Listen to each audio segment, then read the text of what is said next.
प्यारे मित्रों, नमस्कार। मैं हूं आचार्य एच.एस. रावत। आज मैं आपको जानकारी दूंगा शुक्र का राशि परिवर्तन। वैसे इसकी जानकारी हमने दी थी, लेकिन वो भिन्न प्रकार से दी थी, क्योंकि एक ग्रह के फलादेश बहुत भिन्न भिन्न प्रकार से होते हैं। तो आप वीडियो को जरूर ध्यान से देखें। आज 29 तारीख है, 23, 31 और 1 तारीख की रात को, यानी करीब 2.5 दिन बाद, आज से 2.5 दिन बाद शुक्र का राशि परिवर्तन हो जाएगा। और शुक्रदेव जब राशि परिवर्तन करेंगे रात को, तो वो मित्र राशि मिथुन से कर्क राशि में जाएंगे। कर्क राशि चंद्रमा की है, कर्क राशि जलीय राशि है, कर्क राशि चर है, मूवेबल है, और चंद्रमा के साथ वो कट्टर दुश्मनी भी रखता है। तो एक तो वो बहुत दुश्मनी रख के बैठा हुआ है, ऊपर से उसके ऊपर चक्रव्यूह का एक साया बन जाए तो क्या हाल होगा। वैसे मैंने इसकी हल्की फुल्की जानकारी दी थी कि फिल्म इंडस्ट्री पे भारी होगा, और मैंने कहा था 12 व्यापारियों पर भारी होगा। 12 किस्म का जो व्यापार करने वाले हैं उन पर भारी होगा। ऐसे तो हजारों किस्म के और व्यापार होते हैं, लेकिन मोटे मोटे मैंने बताए थे। फिल्म इंडस्ट्री पे भारी होगा वो तो चल ही रहा है। अभी फिल्म इंडस्ट्री पहली बार सीबीआई की पकड़ में आई है। अब धीरे धीरे शिकंजा कसता चला जाएगा, राज खुलेंगे, कितने स्टार इसमें अरेस्ट होंगे, कितने फिर सुसाइड करेंगे, कुछ तो होगा ही। तो शुक्र फिल्म इंडस्ट्री का कारक है, तकलीफ होगी। इससे जुड़े हुए जो लोग हैं उनको तकलीफ होगी।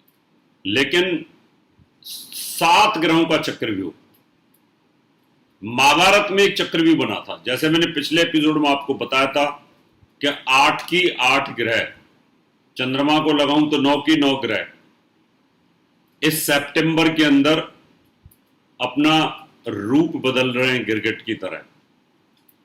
तो कुछ तो होगा ही, देखते हैं क्या होगा। ज्योतिषियों को तो रिसर्च करनी चाहिए। तो ये जो चक्रव्यूह है 7 ग्रहों का, ये शुक्र का वध करेगा। कुछ लोग मेरे शब्द को पकड़ के बैठ जाएंगे, वध। एक दिन किसी ने कहा था कि वेद होता है, आप वध बोलते हैं। मैंने उनसे पूछा वेद और वध में क्या फर्क है। बेचारे चले गए छोड़ करके मुझे। वेद उसके काम को रोक देना, वेद का ही दूसरा रूप है वध, उसको मार देना। जब मुझे काम ही नहीं करने दे रहे तो मेरा होगा क्या। तो शुक्र अच्छा काम करना भी चाहेगा तो उनका वेद कर देंगे, कुछ उनके मित्र करेंगे, कुछ उनके शत्रु कर देंगे। ये बड़ी विडंबना है ग्रहों में। ज्योतिष इतना आसान नहीं है जितना हम लोग समझ रहे हैं। कुछ लोग तो यूट्यूब से देख देख करके ज्योतिषी बन गए, फिर बोलते हैं मेरा तो उच्च का गुरु है, मेरा स्वराशि का धनु राशि में चल रहा है, मेरी हालत खराब है। हो सकती है कि आपकी कुंडली के अंदर कहीं ना कहीं बृहस्पति का वेद हो रखा हो, उसका वध हो रखा हो। तो आज मैं आपको यही जानकारी दूंगा कि शुक्रदेव चक्रव्यूह में फंस रहे हैं और 7 ग्रह उनको फंसा के बैठेंगे, 7 महारथियों की तरह, जैसे कि अभिमन्यु को फंसाया था। और फिर 7 राशियों पर इसका क्या प्रभाव होगा वो बताऊंगा। और बाकी 5 राशि से मुक्त हैं, उनको कोई प्रॉब्लम नहीं। वो मैं आपको अगले एपिसोड में जानकारी दूंगा कि उन राशियों के लिए कितना अच्छा हो सकता है, क्योंकि ये तो सितंबर का राशिफल की जानकारी मैं दे रहा हूं। चलिए शुरुआत करते हैं। उससे पहले मैं आपसे एक निवेदन करूंगा, जो हमेशा ही करता हूं, जबरदस्ती तो कोई है नहीं। आप मेरा यूट्यूब चैनल जरूर सब्सक्राइब करें, दूसरों को रिकमेंडेशन भी दें ज्ञान की सटीकता के लिए। मैं ये नहीं कहता मैं ही बहुत बड़ा ज्ञानी हूं, लेकिन कोशिश करता हूं कि आपको साइंटिफिक जानकारी दूं जो मेरी रिसर्च है। और वीडियो को शेयर जरूर करें और लाइक करें। अब मैं आपको ये बताता हूं कि गोचर के अंदर जब ग्रह घूम रहे होते हैं ऐसे ऐसे, गोचर ही जन्म कुंडली होती है। जिस दिन मैं पैदा हुआ शाम को, रात को सुबह 3:30 बजे, तो उस समय भी गोचर था। कौन सी लगन थी, उस लगन में जो ग्रहों की गति थी, वो मेरी आज जन्म कुंडली है, वो मेरा ब्लूप्रिंट है। अभी जो गोचर जो मैं आपको बता रहा हूं, इस समय जो गोचर चल रहा है, इस समय कोई बच्चा पैदा होगा, वही उसकी कुंडली बनती है। इसलिए दिमाग से निकाल दो, गोचर के महत्व को नकार नहीं सकते, गोचर ही जन्म कुंडली बनती है। इसलिए जब जन्म कुंडली बन जाती है तो महादशा, अंतरदशा, बाकी चीजें चालू हो जाती हैं उसके ऊपर, और गोचर तो चलता ही रहता है, समय का चक्र तो चलता ही है।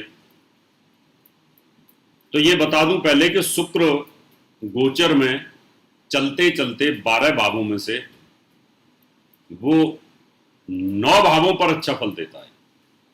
लगन में अच्छा बैठा है तो फल अच्छा देगा, दूसरे भाव में, तीसरे में, चौथे में, पांचवें में, इन 5 भावों में लगातार अच्छा फल देगा वो, बशर्ते वो नीच का ना हो और अस्त ना हो, और इन भावों में शत्रु राशि में ना हो। शत्रु राशि में फिर भी अच्छा फल करेगा, नीच का उतना नीचता नहीं करेगा। छठे सातवें में बड़ा बुरा फल करता है, अष्टम में भी अच्छा करेगा, 9वें में भी अच्छा करेगा, फिर 10वें में बड़ा नुकसान करता है। शुक्र की दशा चल रही है, शुक्र की अंतरदशा चल रही है, गोचर में शुक्र दशम में चल रहा है, जॉब छूट गई। मैंने पूछा एक आदमी से, मैं तो जॉब छूट गई है, रोने लगा। हाँ गुरुजी मेरी जॉब छूट गई है। कहता आपने कैसे बता दिया, दुनिया तो मेरे को कह रही थी कि आपकी शुक्र की दशा में जॉब बहुत अच्छी प्रमोशन होगी, आप कह रहे हैं जॉब छूट गई। मैंने कहा जो दुनिया कह रही थी वो भी ठीक ही कह रही थी, लेकिन मैं ये कह रहा हूं कि गोचर में वो दसम भाव में अच्छा फल करता नहीं है, तो तुम्हें जॉब को खा गया हो। 11वें और 12वें भाव में भी अच्छा फल करता है।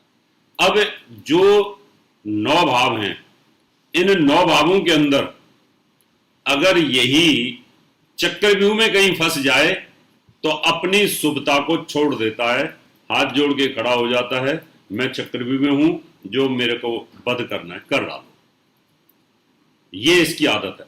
तो अब हम शुरुआत करते हैं। मेष राशि वालों के लिए 1 तारीख को शुक्र का जो राशि परिवर्तन हो रहा है, 4थे भाव में हो रहा है।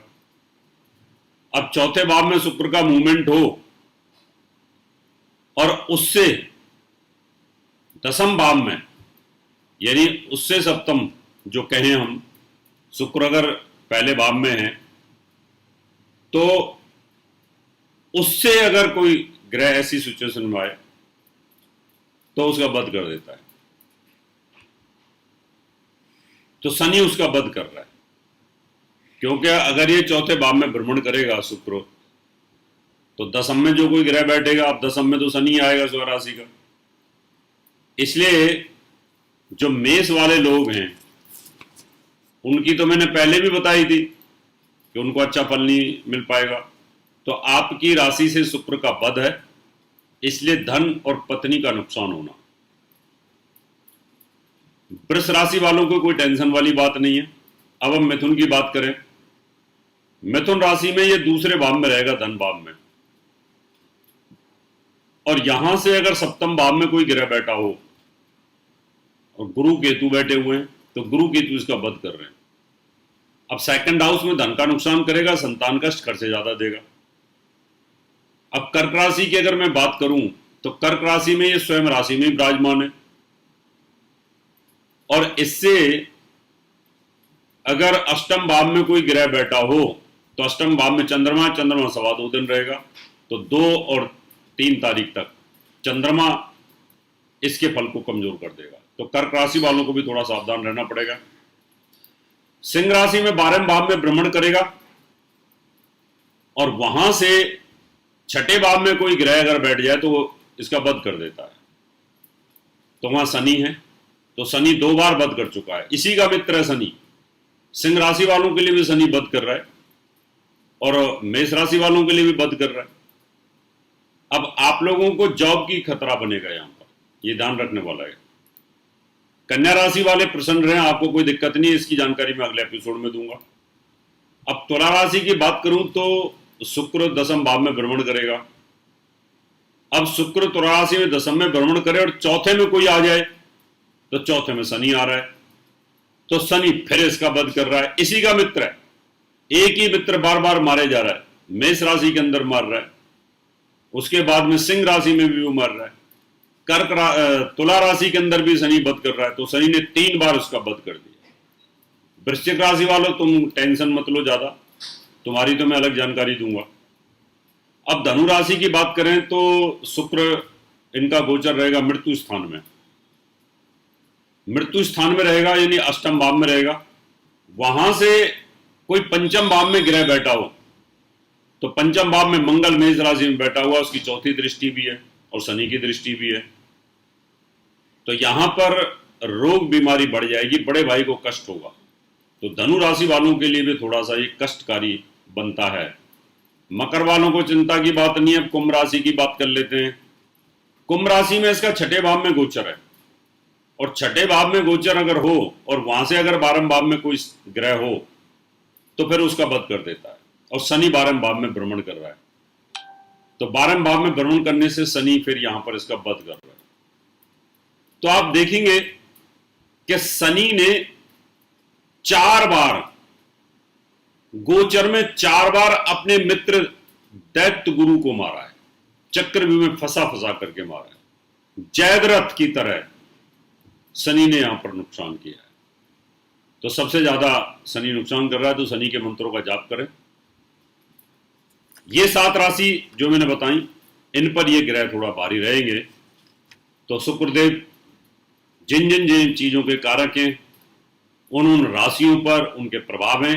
किसी को धन का, किसी को फिल्म का, किसी को पैसे का, किसी को बिजनेस का, किसी को एक्सपोर्ट का, किसी को इलेक्ट्रॉनिक्स का, किसी को कपड़े का, पत्थर का, गारमेंट का, कंस्ट्रक्शन का, होटल लाइंस का, एयरलाइंस का, टूरिज्म का, फोटोग्राफी का, फैशन डिजाइनिंग का, ज्वेलरी डिजाइनिंग का, बुटीक का और ब्यूटी पार्लर, संगीत, रंगमंच, इतनी जो चीजें हैं इन पर शुक्र के प्रभाव को बंद किया जाएगा।